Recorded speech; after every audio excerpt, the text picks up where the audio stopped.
food for these elephants at the moment, and they're getting strong and healthy again. Excuse me. Hello. Look at that foot that was lifted up and swinging in the air. Some people say it's a sign that these guys are thinking. You are a very impressive little lady.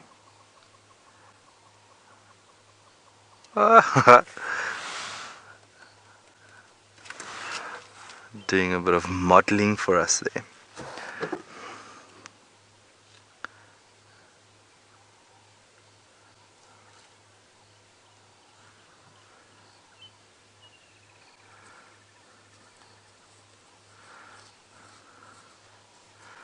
What are you doing?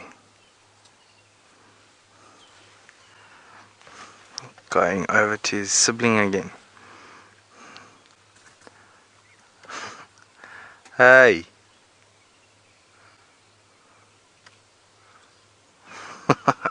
See how the trunk is trying to figure out what we are. What are you doing here? Smelling around.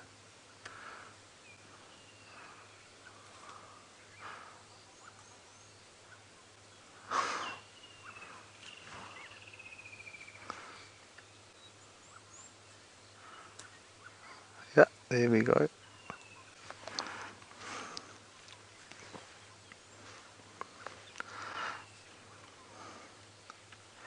I wonder what is happening here. It looks like Mum has got a secretion on a temporal gland. And it doesn't look like they're too stressed. They look like quite laid back, so might just be some excitement that they had, or they're happy about having good food again.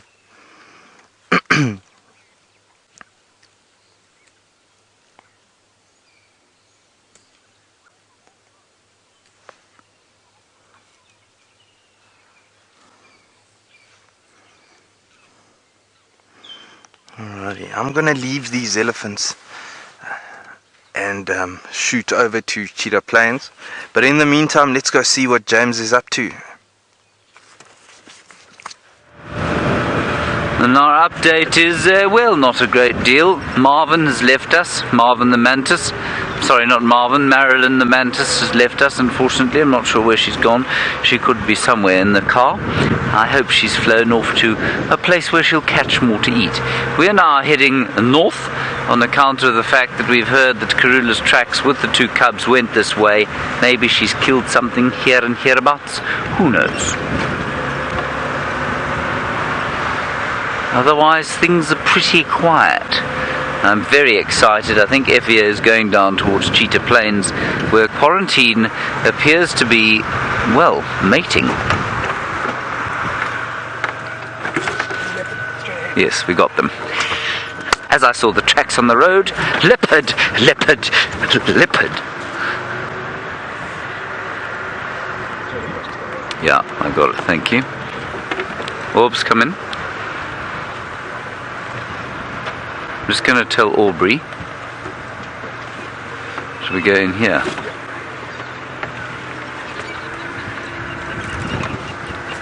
Aubrey, Aubrey.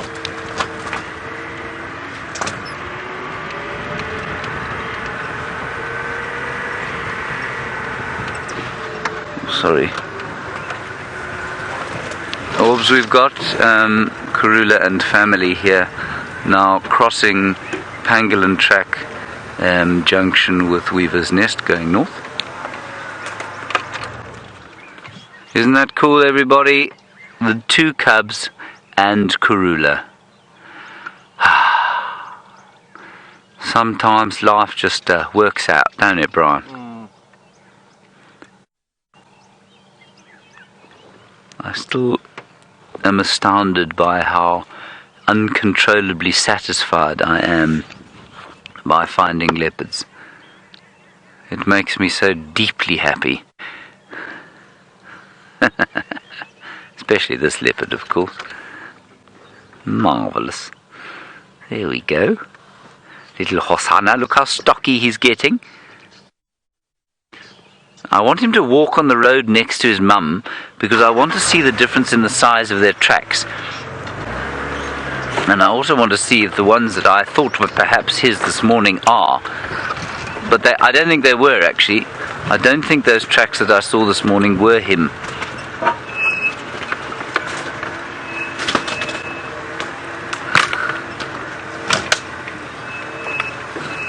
Oh, look at him up there.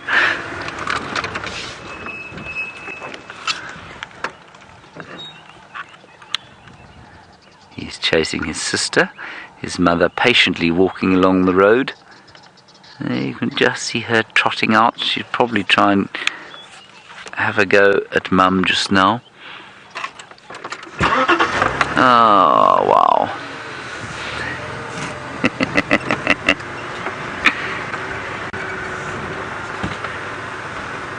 She's so much smaller than him now, and so much slighter. She's so elegantly built.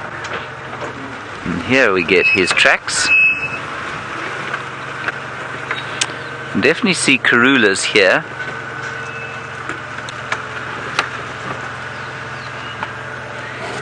You know, his feet are not that much bigger than hers yet. They are slightly.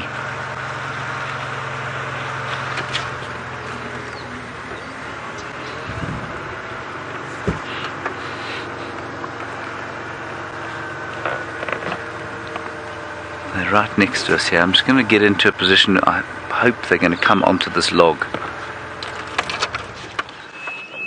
Orb's animals now coming straight east down Pangolin track.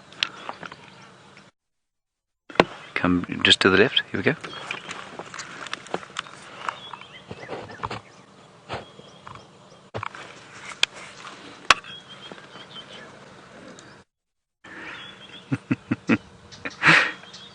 Oh, what? Now sister's doing the same thing to the left hand side. There she goes.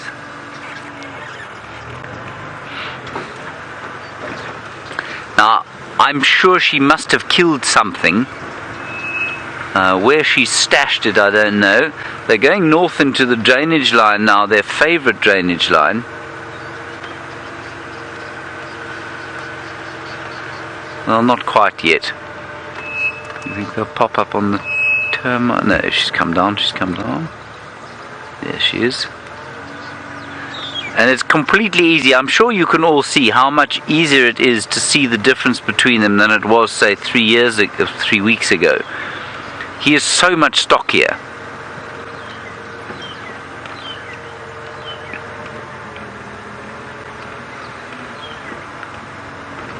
Now, this is a rather thick block, but we will do our level best to follow our favourite leopards through here. I don't think there can be any real dispute as to whether or not these are our favourite. Can you, Brian? No.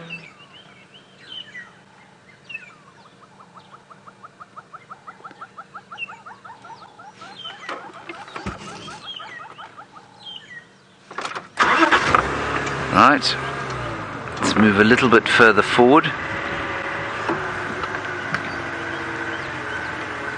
Alright, we're going to head basically to the air now and find out what Tayla's doing as we figure out what these leopards are going to do.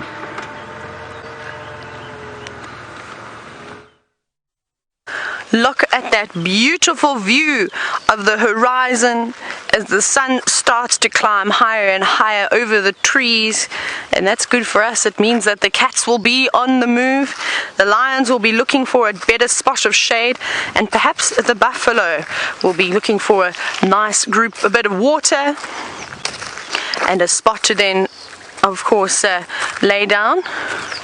Now I'm walking down at a pan, and this is a spot where animals may come to obviously come and drink, and this once was a mud wallow. But isn't it nice to see this big brown patch of water amongst all the lovely green trees and green grass? It must be the most spectacular contrast from up in the air.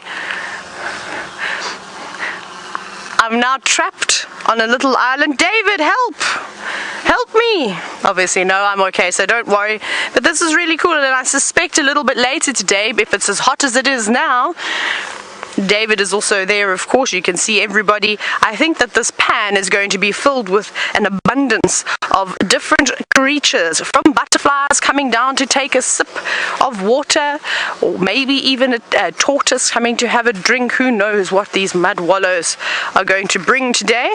And that's what I love about water, is wherever there's water, there's always life, even in the form of spiders. Now I actually have a spider that I'd love to show you that's sitting on the surface of the water, but we'll see if we can get a better view. Back on the island again. David, can you see that spider in the middle of the water? Now I just saw it skimming across the water like it was running for its life. Now I don't know what spider that is. To me it looks like a wall crab spider, which are those flat spiders that you often see on your walls at home, and you get thousands of different species of them. However, I didn't know that wall crab spiders could swim, and I'm quite a distance away from it, so it's very difficult for me to get a closer inspection. So what you can do is maybe you get a really good screenshot of this beautiful spider sitting on the surface of the water, hashtag Safari Live, or send those pictures through to questions@WildEarthTV so we can have a look at it.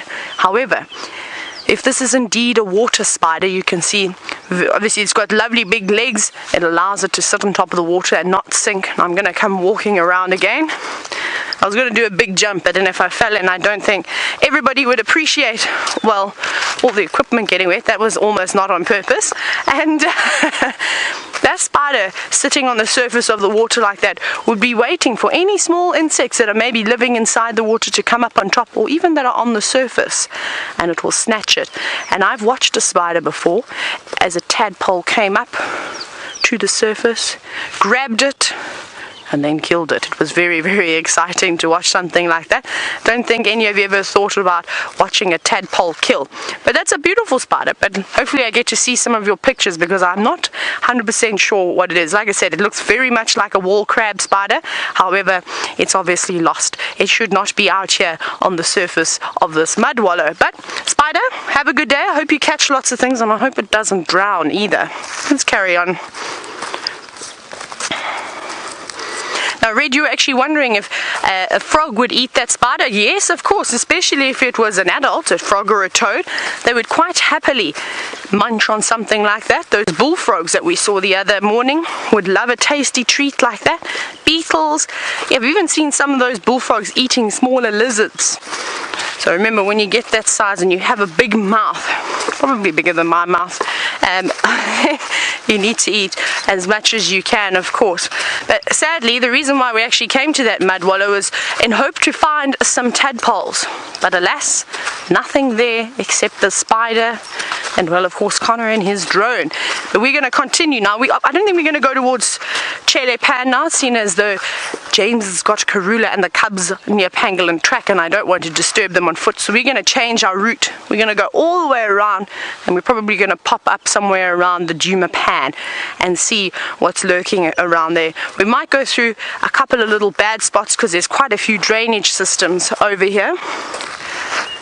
And well, hopefully we'll be able to see, well, there you go, that way. And hopefully we'll be able to see if there's any footprints. And, well, like I said, we need to find the frogs. Hang on, is there a bit of water in here? Let's just check these pans.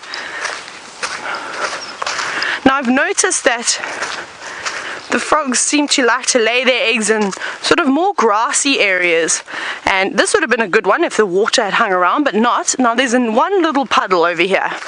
I want to just go over and have a closer inspection quickly. No.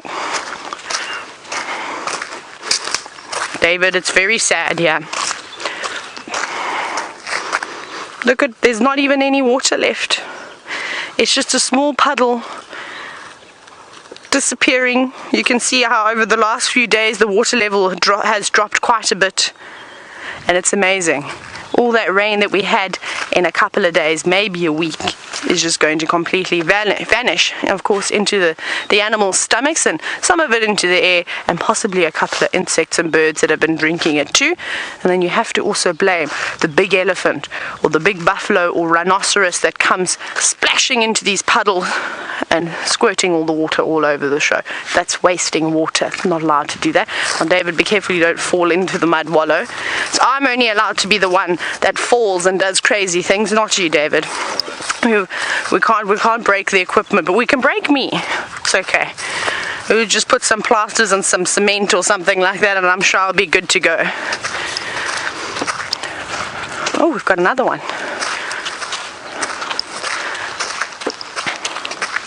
Now, Jeanette, you were wondering if when I go on game drive, do I wear aftershave or perfume?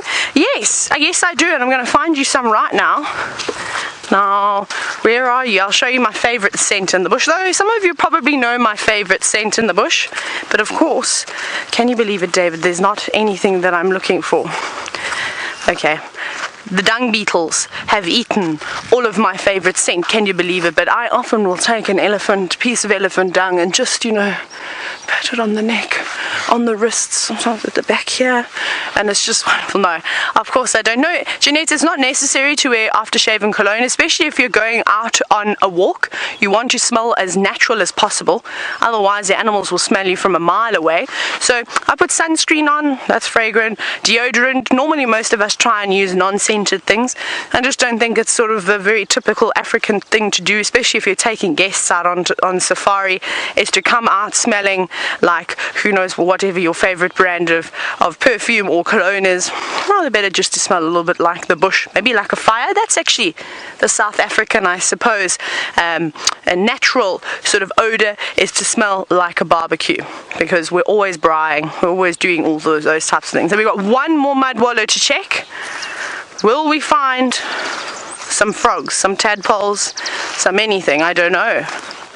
Let's take a quick peek. This is proving a lot more difficult than I thought it was going to be. And of course it's a little bit far to walk all the way towards Cheetah Plains. No. Right, we are not lucky. The only thing that's joining us is a dragonfly that's flying around really, really, really quickly. But other than that, there is nothing at the pan. Not even a spider this time. Okay, well that means that we need to move on, and we need to find a couple of other little wetlands and things like that to start checking, because these mud wallows are not working for us. They're obviously not the best breeding environment for frogs. Right, I think James has managed to reposition himself. Let's go back across and see if he's managed to find those leopards. I haven't really managed to reposition there. Well, we've driven through some heavy stuff, but they've just come behind us, and they're walking through some very heavy stuff. Mum is just off to the front of us in the thickets here. Can you still see her, Brian? She went down to ground there, and I don't know what she's doing. I'm going to move now. Aubrey is sort of just the other side there with the youngsters now. Have you got her? She's still sitting there. Okay, she's still seated, so let's carry on. This is quite strange. Maybe she hasn't killed, maybe she's just come to fetch them, but that would be unusual. But if there's one thing we've learned about leopards, of course, as Brent always likes to say, they don't read the textbooks. You got them there?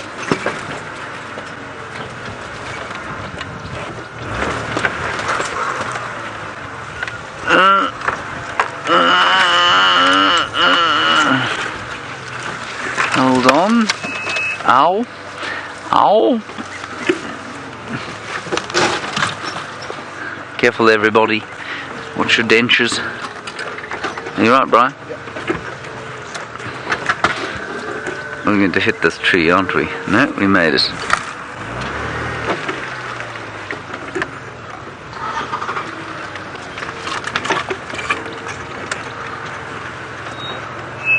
I'm not sure.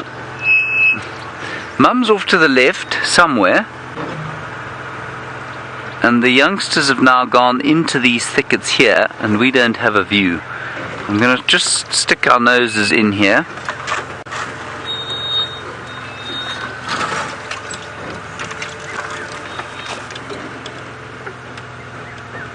No.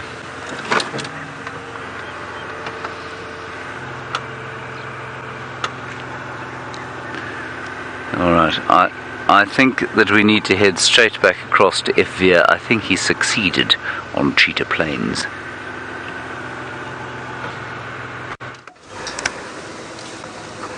So, we have found the surprise. There are 2 leopards just in front of us. Just want to try and maneuver through the bush, find the best spot for us to view them from. And so just give me 1 minute. And I think it is Quarantine and Inkanyeni. Ouch, ouch, ouch, ouch, ouch. We're getting there, we're getting there. And here we go. Beautiful.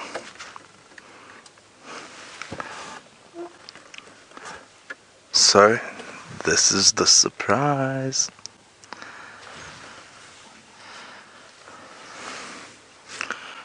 Beautiful cats. I think they might mate. Yeah, let's see if Quarantine is interested. There we go. How special is this?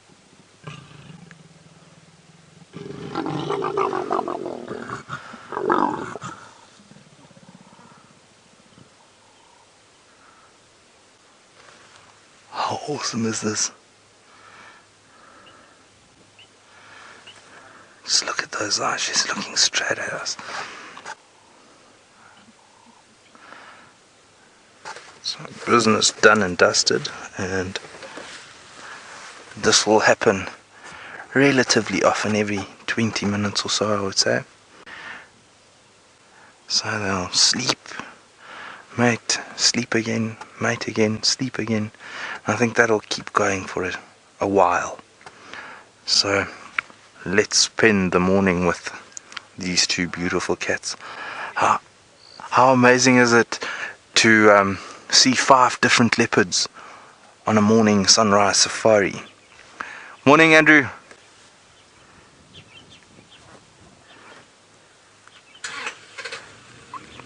Yeah, spectacular. We might have to change our view again in a couple of minutes. Just let them settle down again, then we'll move around.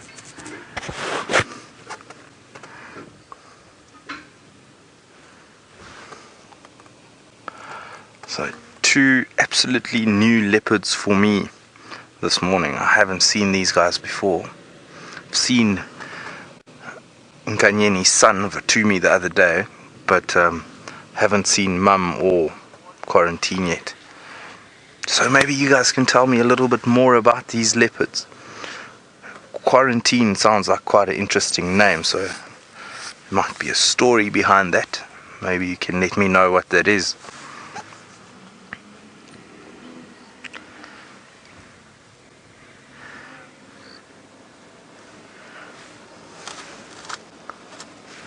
Just trying to think where we're going to have to move to now. Maybe just maneuver around and through to the other side. I think so. It's difficult to try and preempt when and where they're going to mate next, so we get the best view. I think she would probably stand up and go in front of Quarantine.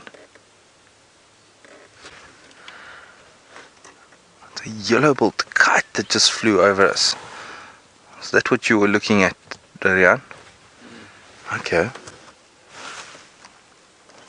And let's quickly move around, get a better position, and then we'll work it from there.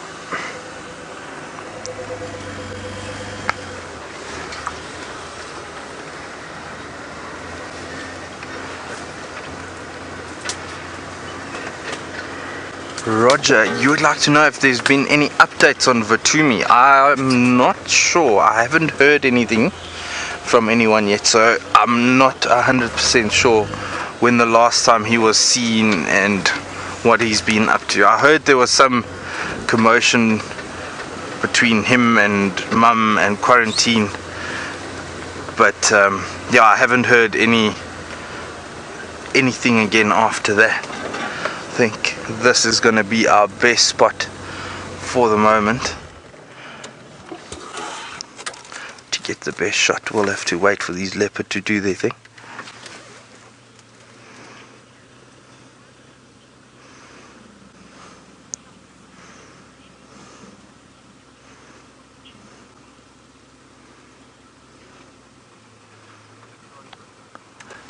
Liz, thank you very much for that information. So, Quarantine is Karula's 4-year-old son, and the name comes from the quarantine clearings where he spent a lot of his time growing up. Awesome, thank you. Puts a lot of things in perspective again. Let's see what's happening here. There we go again. Well, we haven't waited 20 minutes yet. And not even 5 minutes and they're back at it. Ooh. That was nasty. You see how he bit her neck? I think it's just to let her know he's there and to almost keep her calm. He doesn't want her to roll around and give him a slap with those sharp claws.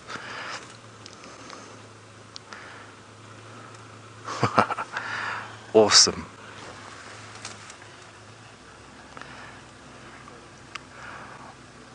What a treat.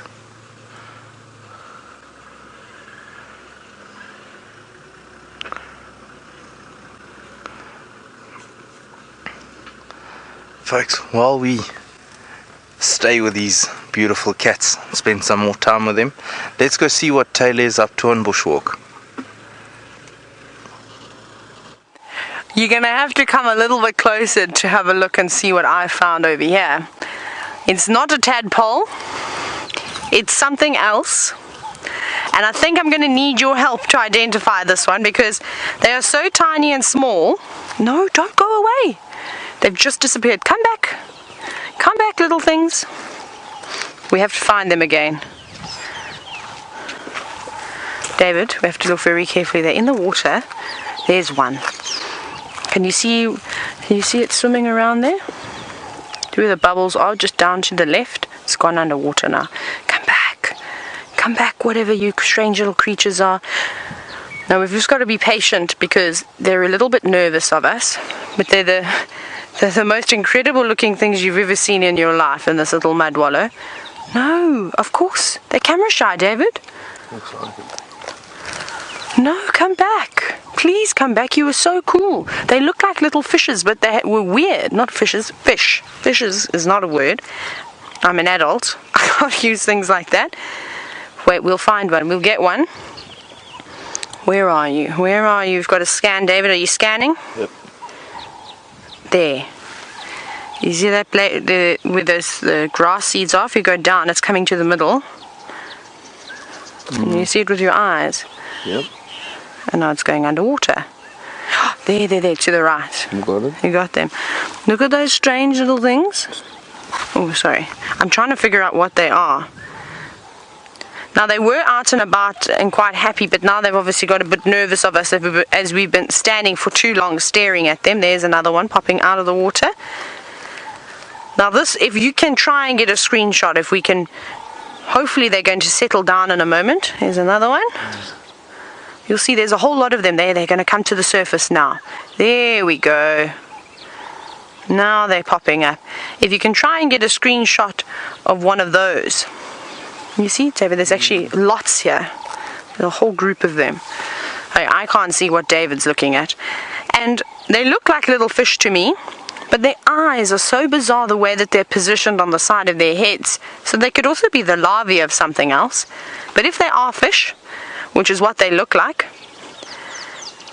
they're probably deposited here by a bird of some sort. So maybe a goose or a heron or even something like a kingfisher. As they move through water, they often pick up the eggs of fish and frogs, and we'll actually transport them from pan to pan. But unfortunately this water is drying up very, very quickly, so they probably won't have very long to live. Maybe a few weeks if they get lucky. This seems to be quite a nice deep pool, but whatever they are extremely interesting looking things. And I was really hoping to catch one so that I could see properly what it was, and then of course put it back in the water. But they're too quick. They are too quick for me. I need to get one of those little old school nets, and then that way I'll be able to catch tadpoles as well, and we'll be able to have a nice look at them too while they're still in the water. But that's so cool. David, can you see them? Yeah. That's so epic. Look at them. Aren't they weird? Look at those eyes. Now, I don't know if you agree with me or not. Rexon seems to think that they're tadpoles, but I've never seen a tadpole that color before. And then, of course, tadpoles also have that very, very distinctive big bulgy head, and then gills, very, very, very big gills, and then a slender tail that eventually they will lose. But it's very important to have them while they are little. Anything to have a tail, and especially if you live in the water, because it helps propel you. And well, that's the way I suppose you have to catch your food. But not the frogs, not what we were looking for. So let's go see if we can find some frogs. And like I said, I'd appreciate if you did take a couple of screenshots for me, just because I've never seen anything like that before. It's bizarre and crazy what you find in these little pools and puddles. So hopefully I will have a look, and a little bit later on Twitter, or hopefully Louise will send me a couple of emails, and we'll figure out together what those bizarre creatures are. But Evie's back with, of course, Inkanyeni in quarantine. How exciting is that? Let's go watch that story unfold.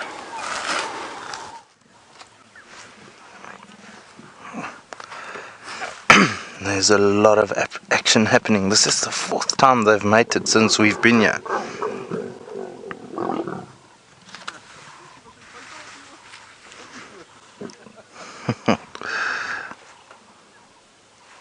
I've got a little bug walking around me that I'm trying to figure out what it is. But let's keep looking at these, some grasshopper or something. No, it doesn't want to get off me. Something's got Inkanyeni's attention. Every time after they've mated, she starts strolling around and looking around. I don't know if there's another leopard in the area that we haven't found or seen yet. There we go again.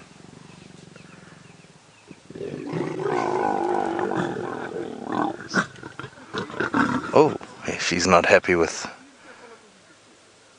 Yo, that's crazy stuff. What a way to spend your birthday.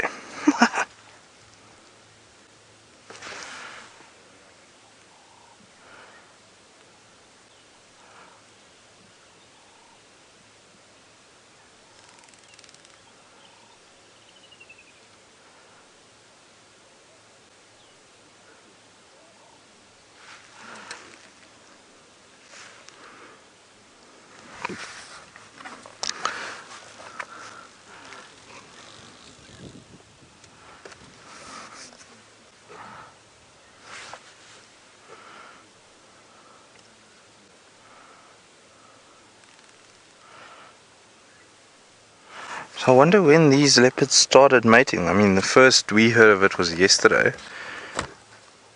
Could it be that they've mated for a couple of days already? Or did they just start yesterday?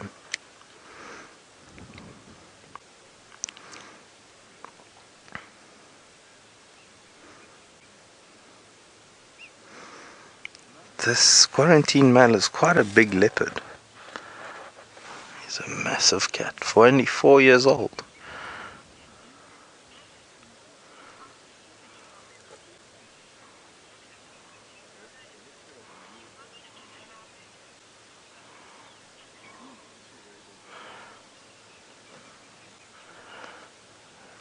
Ellen, thank you very much. So he's from Karula's 4th litter.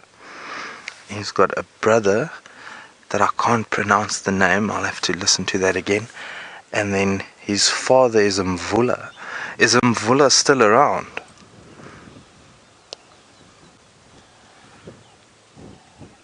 That must be, or it should have been the territory Kunyuma is the brother's name.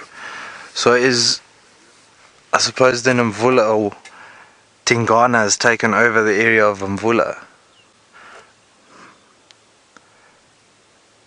I might be right, I might be wrong. We'll have to figure it out. I'll get some more information from the other guys through the day. Try and figure this whole story out.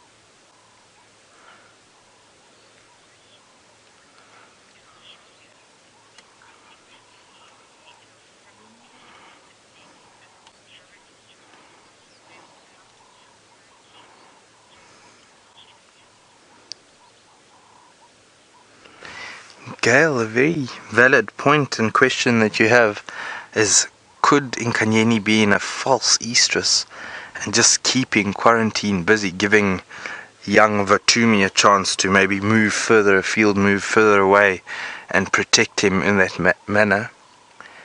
It could possibly be. It's very difficult to tell by just looking at things. But it would be a very successful ploy if she did it, because I don't think Inkanyeni would go anywhere at the moment. So it is possible. We'll have to wait and see. Maybe give it 3 months or so. See if there are new cubs. Then we'll know what the truth was. But it is definitely possible. I've seen it with lion.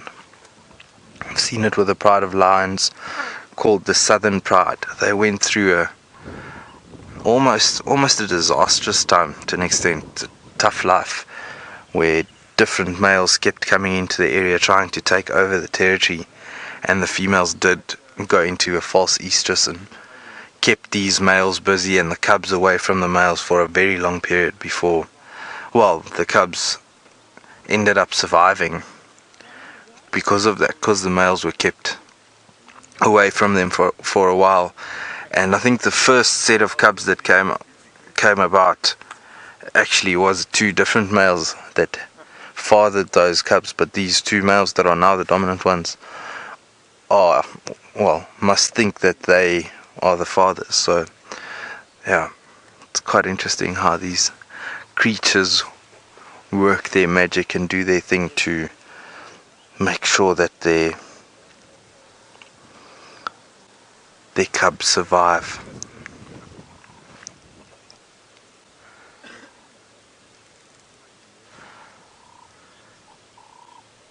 And what would drive them to mate? I think they basically look for the strongest genes. So size of the leopard will definitely be number 1 on their list to look for. They always want the best genes going forward. So any impressive big looking male leopard is going to have a much better chance. And size will also show dominance, so it's going to be the strongest one in the area that they'd try and mate with. I think they're quite fussy when it comes to that. They don't just want any leopard to mate with.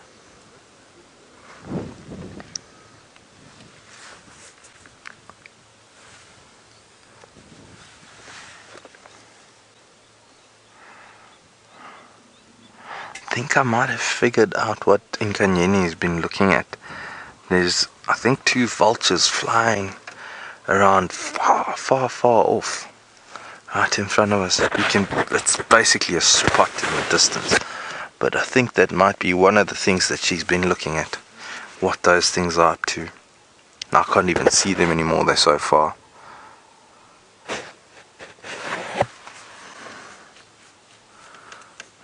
No, they've disappeared now, they're gone.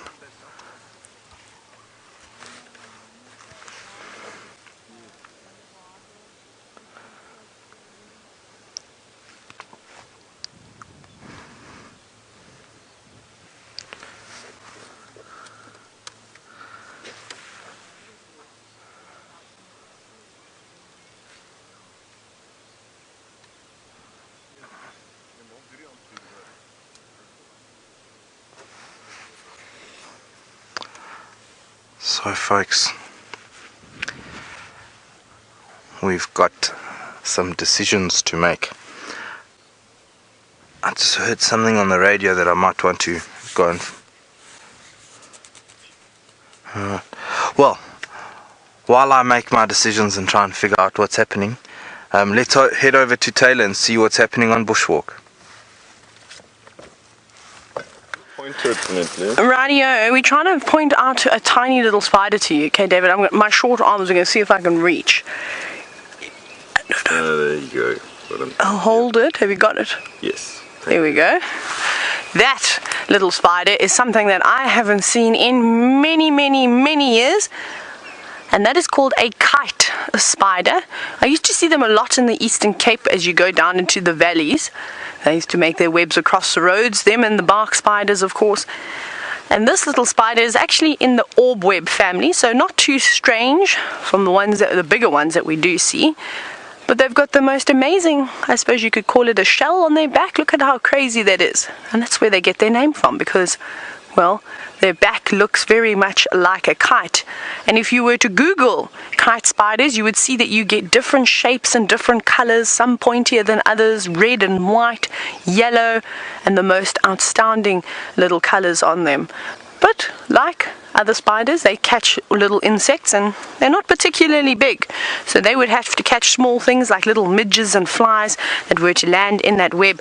I think a really big grasshopper like the one we saw earlier, well, that might be a little bit too big for that spider to handle, but they're really impressive little creatures, of course. But they don't do what the bark spider does, which is at night it puts out its webs, and as the sun rises up it eats it again and takes it down. They keep their webs up in the trees, well, for as long as they can, and until they suppose they get destroyed and need to sort of revamp them again, and it disappears so quickly in the sky.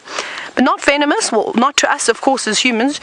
You know, with James, there's only a couple of spiders you need to worry about. The violin spider is probably the one that we see more often out here that you need to be careful of, and some form of a venom to, of course, help with a digestive, will help digest the little insect that it has caught from the inside, so that little spider can suck out its insides. But isn't that a beautiful little thing?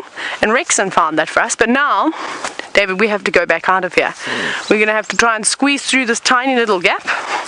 Let me hold this back for you. So David's watching his antenna. Now we've got an interesting mission up ahead. We need to weave through this little forest.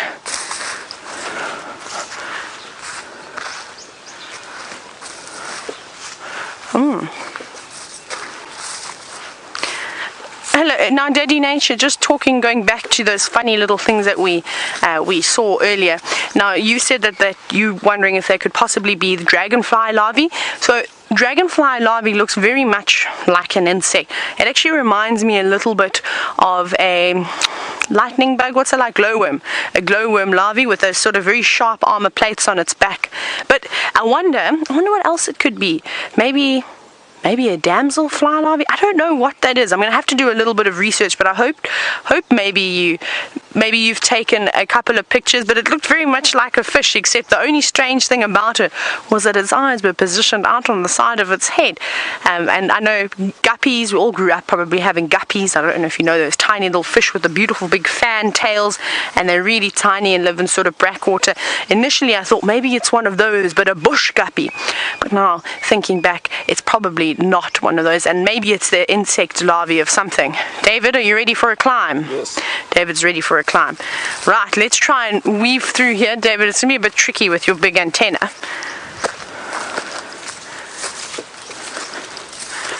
Right. Now apparently a couple of you also thought that they could have been freshwater shrimp. Possibly. I haven't actually ever found freshwater shrimp out here before, but maybe I just wasn't looking hard enough. But I know growing up, oh, this is going to be tricky. Growing up, of course, as a kid, and I like to look for various things, we used to definitely find lots of freshwater shrimp larvae. David, are you going to manage through here? Okay, I'm just trying to help David through the tamboti thicket. This is probably going to be a little bit difficult because Rexon and I need to push trees away so David can come through. We're pretending to be elephants now. But James has been doing a whole lot of off-roading, trying to keep up with Karula and her cubs. Let's go see how he's doing. Trying and failing, I'm afraid, everybody. She went into that thicket off the Mlwamati drainage. I went in after her, had to do a lot of manoeuvring, lost her. Aubrey went round the other side. He tried to find her. No luck there. She was heading in this direction, I'm sure to a kill of some sort, but I'm afraid we've now lost her, which is not ideal. Anyway, we're going to keep trying. We have a bit of time left. At least we've got that quite astonishing sighting of a 4-year-old male mating with, what is it, a 9-year-old female now? Really quite amazing. I don't know where this lot have gone, but what is interesting also is how far she's walked. She left them around Treehouse Dam. She walked probably where Jamie left her yesterday morning, was about, I don't know, 3 or 4 miles from where, there's a tortoise, Brian. So 3 or 4 miles from where that was, where the cubs were. And she's now come all the way around here, which means she's done a massive loop. I don't know, around probably 10 miles or so. There's a little Speaks hinged tortoise.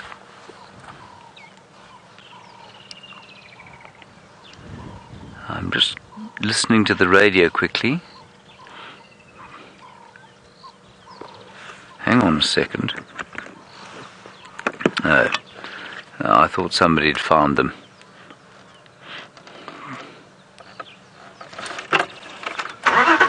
Let's carry on and just have a little drive through here.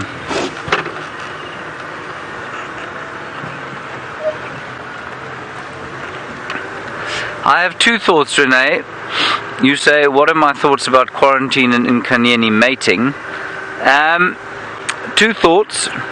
The first is that she's trying to keep him away or satisfied, kind of, or distract him from her cub. But the last time I watched the video of Vutomi and Quarantine together, they didn't look vaguely like they were going to have a fight, and the little leopard wasn't showing any fear of the big one. So that was my first initial thought, but I'm not sure that that's what the case is here. I wonder if he hasn't actually, that area isn't kind of vacated. Remember, that was Mvula's kind of last permanent territory. Okay, sorry, let's quickly head across back to Cheetah Plains, not for... So, we have found 2 cheetah males and they are moving into Mala Mala, so we're going to have a short glimpse of them before they disappear into the bush.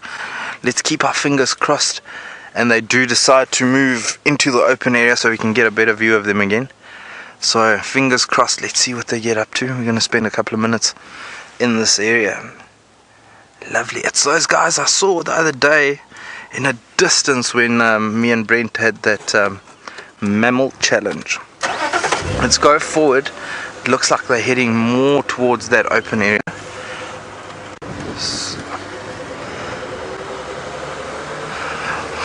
What a morning it's been with all the spotted cats in our area. Great stuff.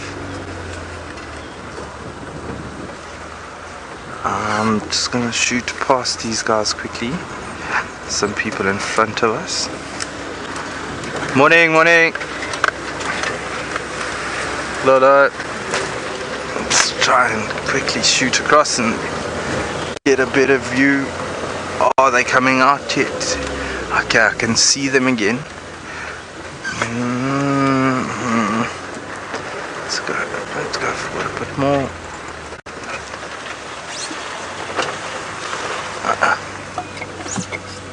Now they're turning away from the open area. Just hang on 1 second here.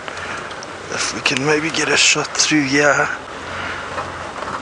See that big tree? They're at that big tree marking it. in the middle of screen, straight ahead. I'm busy marking their territory.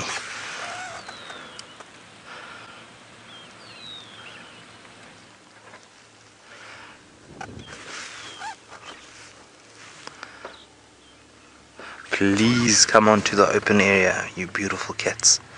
Yeah, you can see it disappearing.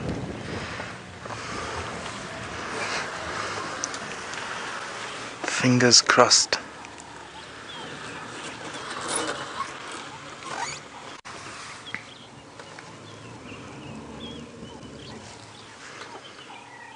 Yes.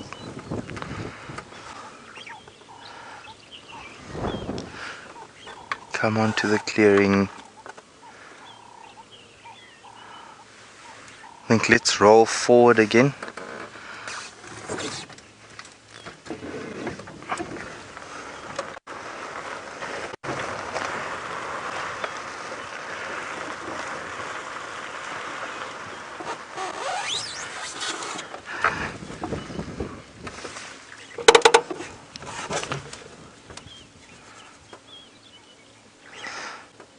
Folks, I think I'm going to spend some more time here, see if they do come out, and then in the meantime let's head back over to James and see what he's up to. Alright, sorry about that. Well, I'm not sorry at all that I had to interrupt myself there. Wonderful that you got some cheetah as well. It's been a wonderful day so far. If I say wonderful again, I'm going to hit myself on the head. So, the story is, let me quickly give you an update here. Tayla is on foot not too far from here. She heard a bushbuck alarm calling inside the block here, so we're going to do another turn through here. Aubrey is in the block waiting as well. We haven't found any tracks coming out. So while we ease our way through here, I will continue my discussion of Inkanyeni and quarantine. Now all of this of course is wild conjecture. I don't pretend that I know what's going on at all, but I'm less convinced now that she's trying to kind of distract quarantine from her youngster. So the other theory is that, and Brian was reminding me of this, that quarantine is in fact the father of Vutomi. I think that's very unlikely given his age, but it's not impossible, and maybe that's why he doesn't show any fear. I think also it's possible that he's a nephew.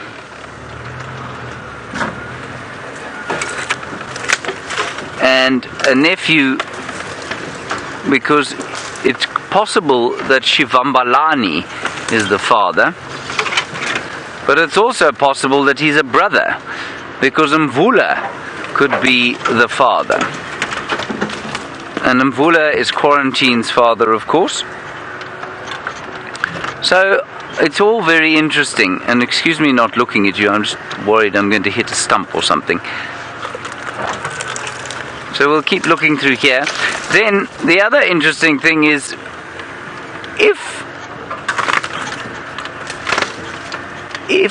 hang on a second. Sorry, I've just got Rex on the radio here. Rex, confirm they're calling next to which nest?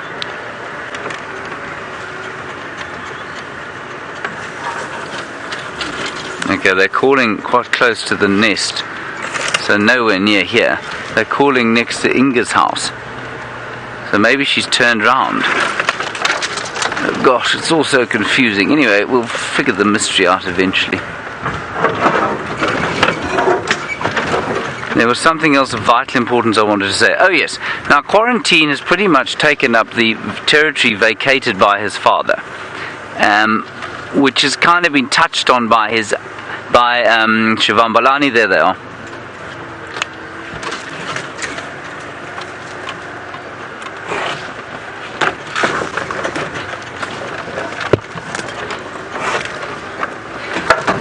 Do you think I'm happy, Brian? Potentially. We've got them here in the block south of where you are, Orbs. Basically where I saw you where I last saw you.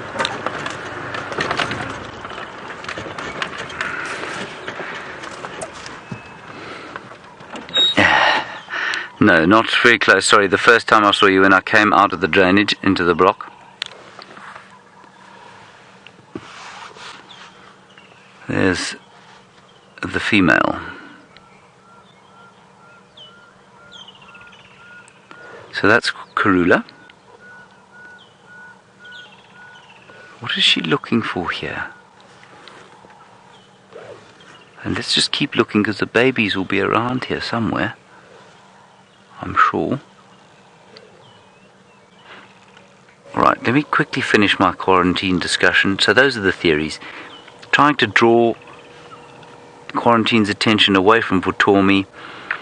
Quarantine's taken over that area perhaps from his father and is therefore the dominant male, even though that's quite early, quite convenient for him for it to have happened like that. Begs the question, what's happened to Shivambalan, who seemed to be taking over that area? Who knows? But it's all rather interesting. And I'd love to hear your thoughts on it too. But let's at the moment appreciate the Queen.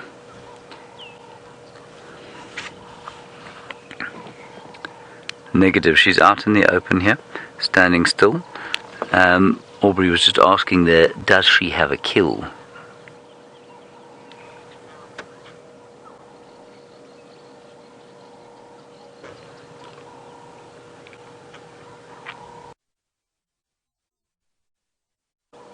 That's beautiful. I wonder what, I think she must be looking for the little ones.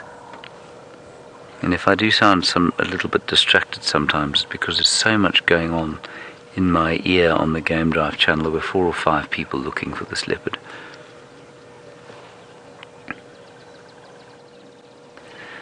But Brian, we'd love to say that it was incredible skill on our part that brought us to her.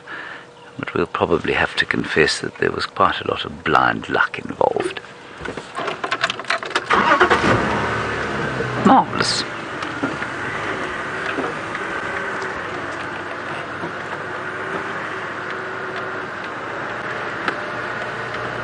Now, where are the little ones? Maybe she's left them down there and maybe she's still hunting. That's possible. In fact, it's even likely.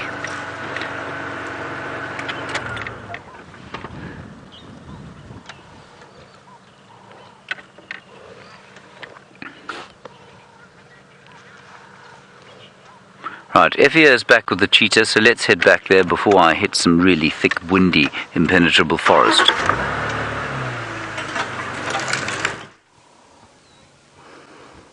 So, these cheetahs have moved quite far into Mala Mala already. I think they might be flopping down and getting ready for a snooze. I can just see a tiny bit of movement at the moment. They're quite far out already. So we'll see how much longer we can keep or have a view of them, and then we'll have to carry on, unfortunately.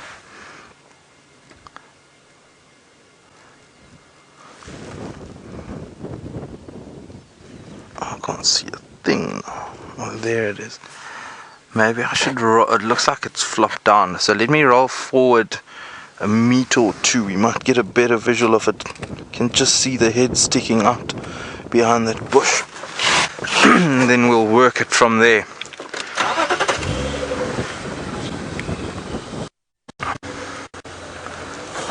There we can get a view of both of them.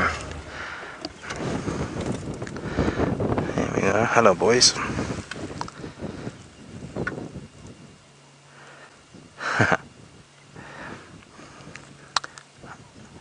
Unfortunately, it's the way of the bush to sometimes do this to us, but I think it was worth shooting across to these open areas and come and have a look at these cheetah. It's always good to see them.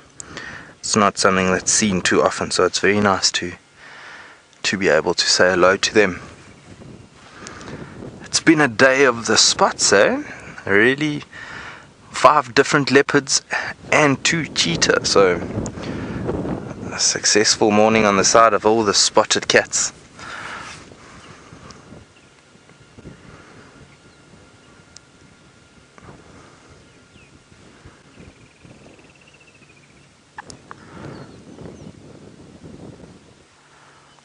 scanning around this open area to see if there's anything else that we can have a look at. Doesn't seem like it.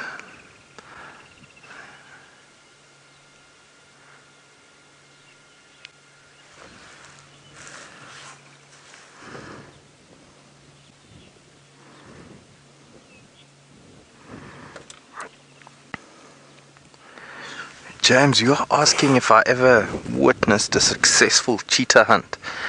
I haven't. I've only got there just afterwards every time I've seen cheetah on a kill. Yeah, just after the hunt. And a couple of times I was unfortunate. Cheetahs were lying like this, sleeping. And the guest and I decided, okay, we're going to carry on, see what else we can find. So we left the area, and probably 5 minutes after that, a call came on the radio. Yeah, this cheetah's just killed a little steenbok. So yeah, that was quite a sad day when that happened. You spend the time, you wait, and then at some stage you get tired of waiting for something to happen, and then it happens as you leave. So one day I'll get to see my cheetah hunt, but I'll wait patiently for that. I don't think it's going to be today, in any case. I think they've settled in and found some good shade. There's no reason for them to move around. It's getting quite hot quickly now, so I think they'll just relax there for the day. Unless something really nice walks in and gives them opportunity to hunt, they'll maybe do it, but otherwise I don't think they'll go anywhere. The other possibility would also be if other predators walked into the area, they'd move off, try and create a bigger distance between them and maybe a lion or a leopard.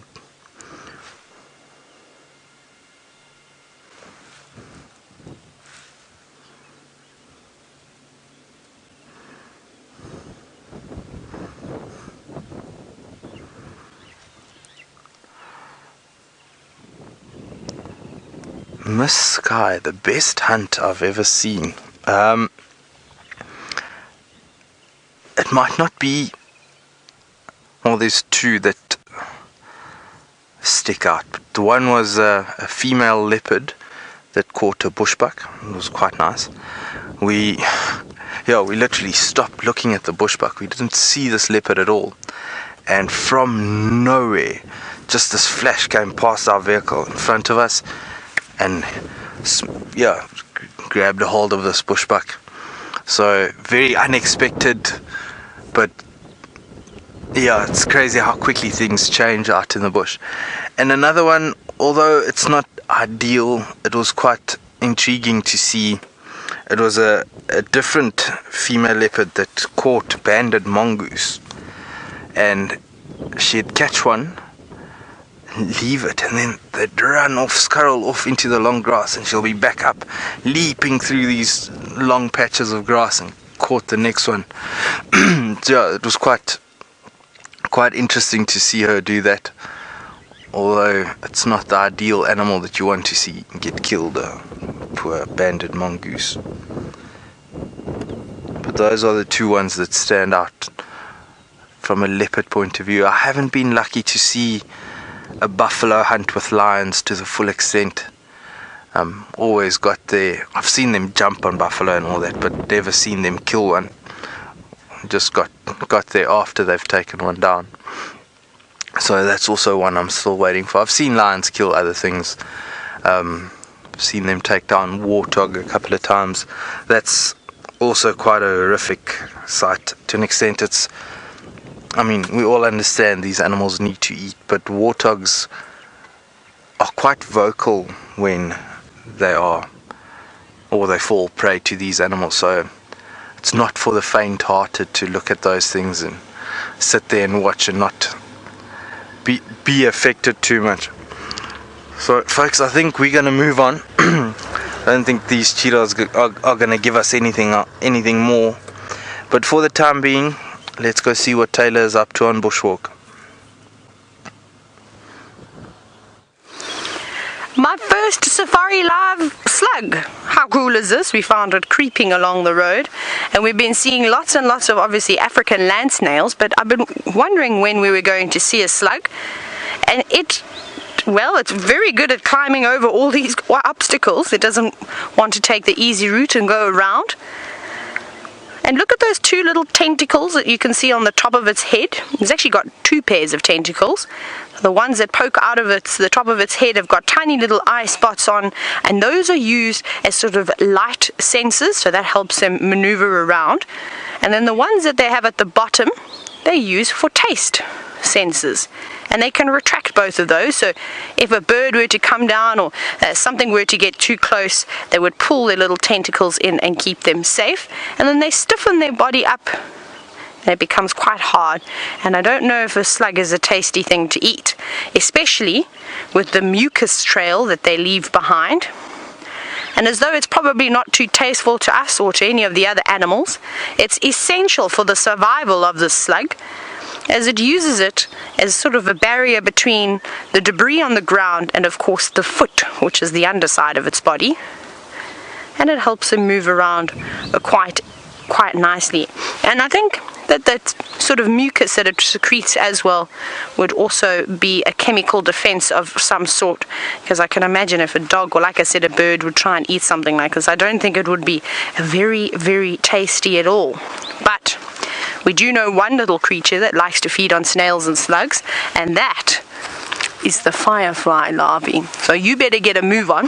I think it's been traveling through here for quite some time. We actually watched it cross the road, and it probably took it about 15, no, we didn't watch it the whole way, we watched it get about 3/4 of the way, and that already took about 10-15 minutes, so it's not in a hurry to go anywhere. But what a pleasure to see my first safari slug. Isn't that cool? Wonderful little creatures. But we need to make a turn now, and I'm glad James managed to find those leopards in all of this thick vegetation. We were actually on their tracks trying to help them relocate them, but James is so good, he never needs anybody's help. But what we're going to do now is we're going to take a different shot, and I'm going to send you high up into the sky so we can have a look down below.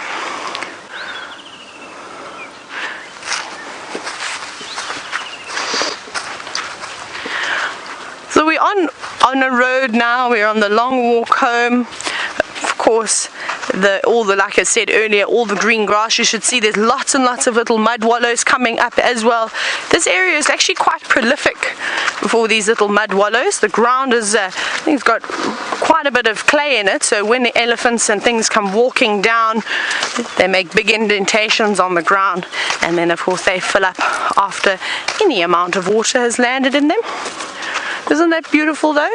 And I hope you've all been taking screenshots of the drone view from over the last couple of weeks as to how the vegetation has changed from all the lovely green grass that's now popped up compared to when it was very sandy and miserable a few weeks ago. Isn't that nice? It's so hot. I wonder if the drone needs to wear sunglasses sometimes, because I can't see where I'm going at the moment. Luckily, I suppose Connor's probably wearing sunglasses. That's so amazing. And this is the new drone that we're using too. It's so big. It's really, really big. And it's a lot quicker than I am. David, do you think you could outrun a drone? Oh, nah. No? I can't hear. Louisa, sorry, I didn't hear what you said there. Ah, you can now see me. We are walking to the drone. We're actually about to approach Pan, and you should see some impala running around too now. Can you see them all there? Just on the other side of the pan. Now I've just stopped because they're looking at us. Radio, you're back with me now. You can see the impala back with me now, all over there. And I reckon it's probably the same bachelor's herd as what we had yesterday afternoon. We stopped here, and it doesn't look like they've really moved too far, and they wouldn't need to. There's nice green grass around, there's a bit of shelter, and then of course lots of mud wallows to drink from, as well as the very large pan. But they're a bit nervous of us, so we'll probably try and move away from them. We don't want to walk straight towards them and frighten them and make them dash off. because of course they were here first and this was their spot. So I think we'll try and duck in over here and leave these impala alone.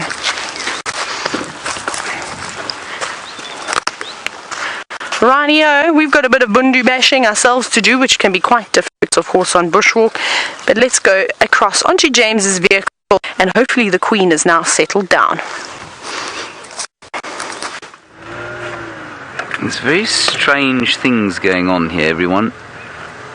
I don't know. Brian's theory, I think, is the best one I've come up with. Well, the best one I've heard from my own mind or from anyone else. There she is. And that is that she made a kill somewhere around here yesterday and brought the cubs into this area. She's now looking for them frantically. And maybe what she killed was stolen. I don't know how she's managed to lose them, though. Unless she's left them here, perhaps, when she went to look for the rest of the kill or went hunting again. Anyway, the two of them, being much more independent at 11 months old than they were when they were 3 months old, seem to not be coming to her call. And we've been sitting here waiting with her for the last 10 minutes or so, and nothing's come up. Now I'm talking quietly around her for two reasons. One is that, I don't want to make a noise if the youngsters are around and are trying to listen to her or hear her. But the other is that I am become more and more convinced that this leopard does not like the sound of loud human voices. From the way she looks at us, from every so often, she does that funny little growl and that sort of thing. It's normally when we speak loudly. And so I've decided that when I'm around Karula, I'm going to just speak a little bit more quietly and see if that doesn't make a difference. Because often she will come close to us and have no problem, and suddenly we'll say something in excitement and she'll give that kind of a look.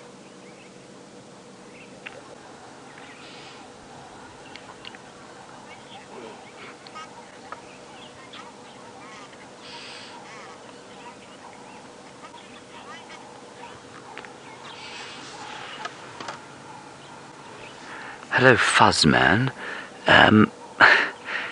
You say you know what a lion and a leopard's roar sounds like, but you're not sure what a tiger's roar sounds like. Well, Fuzzman, I will actually be doing some research on tigers today, and after that I might be able to tell you, but at this stage I'm afraid I don't really know what a tiger's roar sounds like. I think it's probably somewhere in between a leopard and a lion.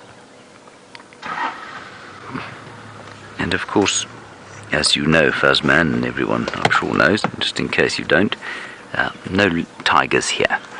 Tigers in Asia.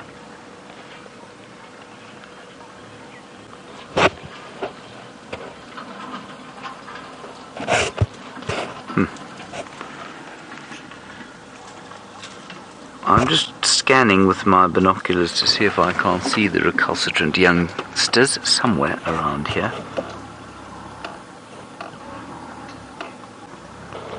But I can't see anything at this stage. So I think this is probably where she will settle for much of the rest of the day. I'm also trying to figure out exactly where we are. I'm not sure how I'm going to extract myself from this position a little bit later on.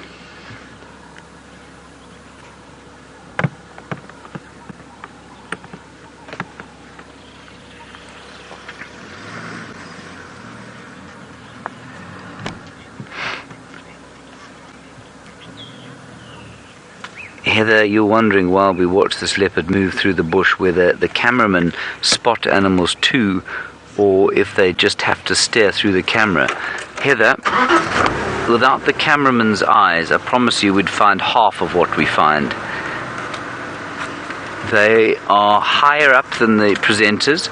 They don't have to stare into the camera at all. And their eyes, especially the more experienced ones, like Brian's, for example, or Viam's especially. Brian and Viam have been doing this for some time, and they're extremely practiced at looking around themselves while they're filming, and they have an astounding talent at being able to see what's going on around them. So yes, we would see probably, I think, half of what we see if we didn't have them looking out. And Brian spotted these leopards this morning. I'd love to say it was me. Oh, here they come. Yay! Hello, little ones. I'll sneak slightly forward, Brian, just to get them out the way there of the bushes. In fact, let me go in where Abel is. That's very exciting. I'm so excited. And little Hosana rubbing his bottom on his mother. That's not very nice of him at all. Is that okay for you, Brian? It's fine.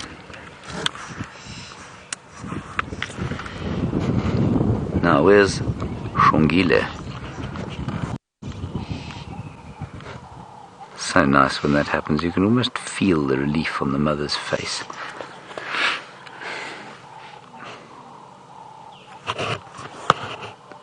A relieved mother when her prodigal returns and sits on her.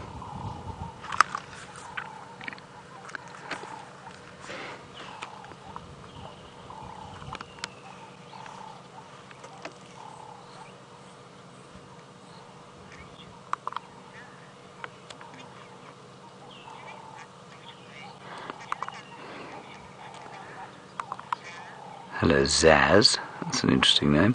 Zaz, you say, when leopards are born, do they walk immediately, or do they have to have their mothers carry them? They can't walk. They can't walk, they can't see, they can't hear. And it takes a little while for them to be able to interact with the world. They can walk pretty soon, probably about a week after they're born, but their mothers will still carry them from den to den until they're probably at least 3 or 4 weeks old. That's gorgeous. And the other baby is now on its way, been spotted. Here she comes. We're going to have all 3 shortly.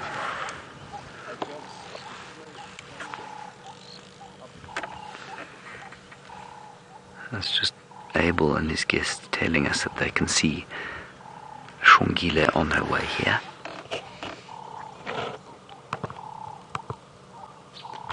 Wonderful stuff.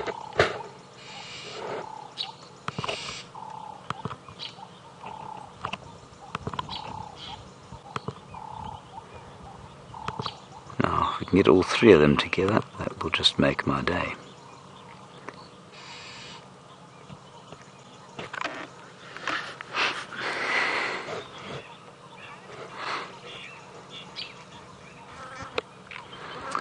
Hello, Michael.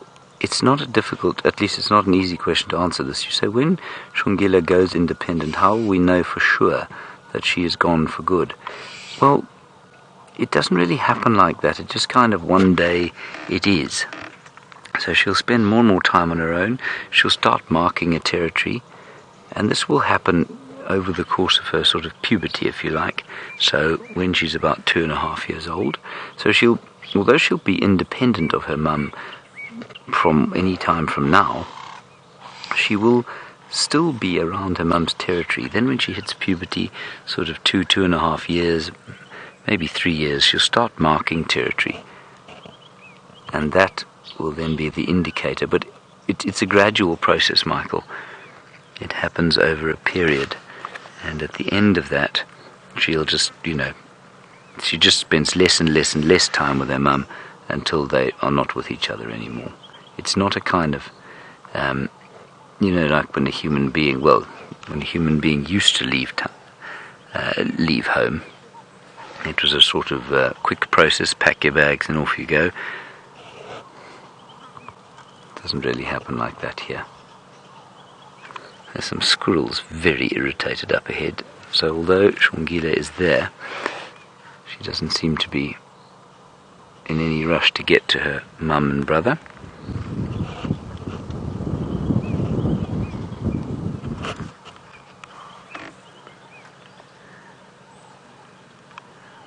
Karula's watching. And there goes little Hosana off exploring again. I suppose this must be the worry for Karula.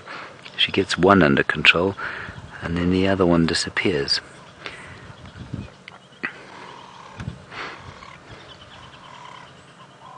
Isn't this a special sighting? We're so very lucky here. And just watch how the light streaming through the thick riverine trees catches the back of his head. Here she comes, Brian. She's arrived. And that little chuffing sound.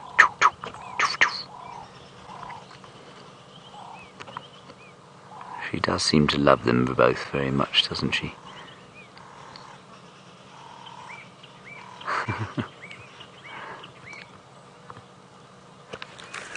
That's so cool. I'll keep an eye on the male. I can't see him anymore. Is he? Okay, Brian's still got him.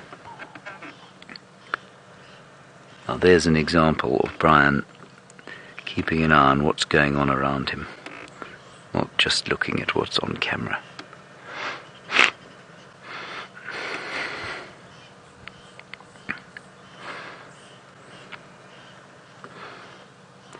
I feel very satisfied with this morning's efforts. Marilyn, the mantis, some impala. And then things went very quiet until the marvellous family was relocated. What time's that? Yeah, I'm just going to tell Aubrey, everyone. Yeah, we've relocated all three here, orbs, down in the drainage to the west of Vulture's Nest.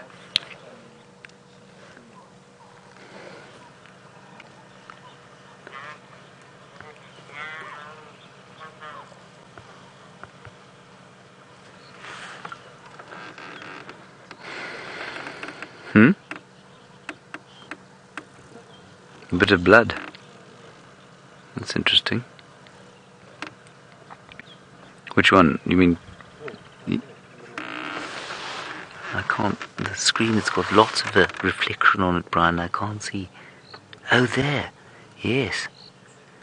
So maybe she did kill something. Doesn't look like a wound to me. Maybe she just ate it on her own. Or ate some of it and had the rest stolen. That's well possible.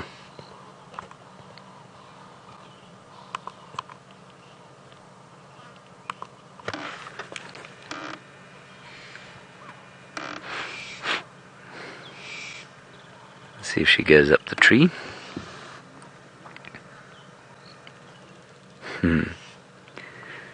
And Karula, I mean, while you're watching Xongile, Karula just kind of seems so much more relaxed now.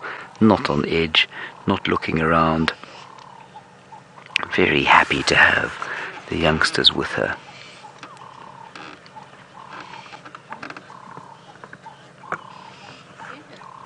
Aaron, I think I've got your question correctly. You say, do I think that... In fact, I'm just going to ask for it again, rather than guessing.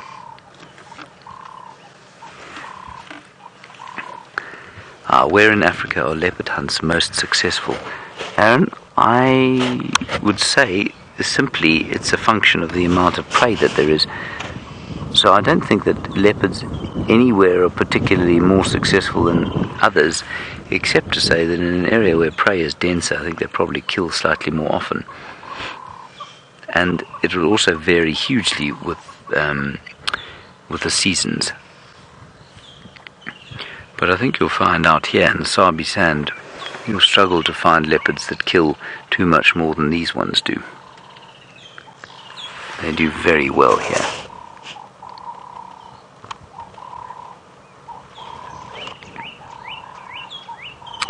Alright, let's quickly pop across to Evia, get a summation of the morning's activities, and I'm going to wait here with the Queen for the next few minutes. Alright, so we are back on Djuma after an exceptional morning on Cheetah Plains. How amazing was it to see those leopards mating and then have a quick glimpse at those cheetah before they decided it's time for a good snooze. So yeah, an exceptional morning. Well, hopefully the day will continue as it is, and the sunset safari will be as entertaining and amazing to see all these different animals.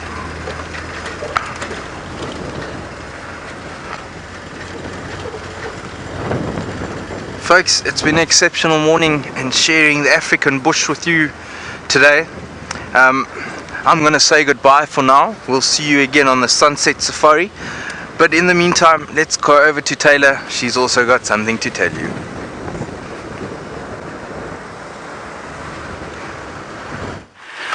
Well, what an incredible morning it is. It's definitely been filled with the spotted cats of a variety of different kinds, from Quarantine and Inkanyeni, of course, to James's leopards and the Cheetah Brothers.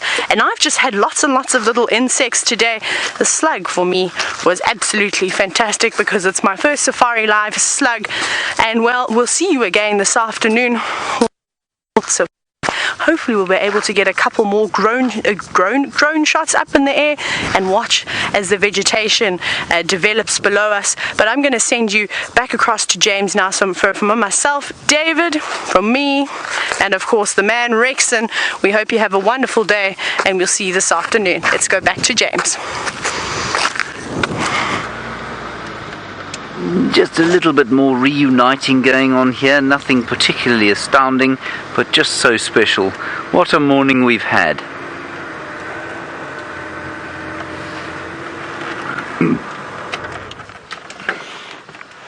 And I think this will be a very nice sort of final shot for us.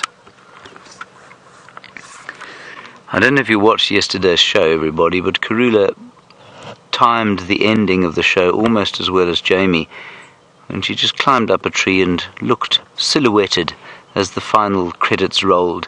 It could not have been scripted better if we'd tried it.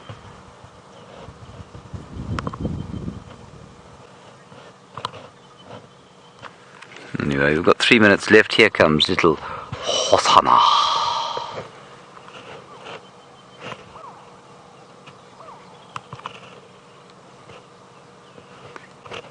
He does love his mummy, doesn't he, Brian? He loves his mummy very much. One hesitates to call him a mama's boy, but you know, the term does come to mind.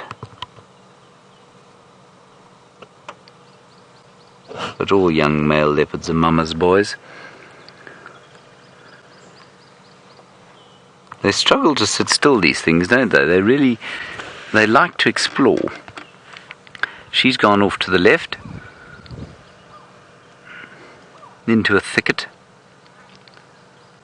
and Karula is now giving him a thorough bathing. And I'm sure you can all see how precious this is. That's what you're saying. It is very precious indeed. Just cleaning his ears out. My mother used to do that on Sundays to me.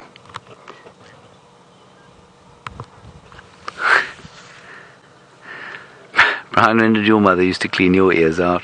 Sunday evenings? I remember, yeah, something like that. Yeah. Nail clipping and cleaning, Yeah. ears cleaning, Sunday evenings. Apparently for Karula and family, it's Tuesday.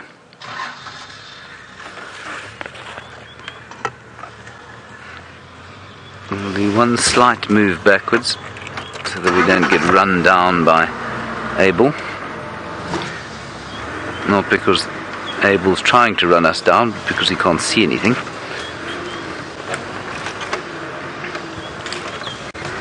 Right, there they are. They're all next to us. We'll have one last look and then we'll say goodbye to you.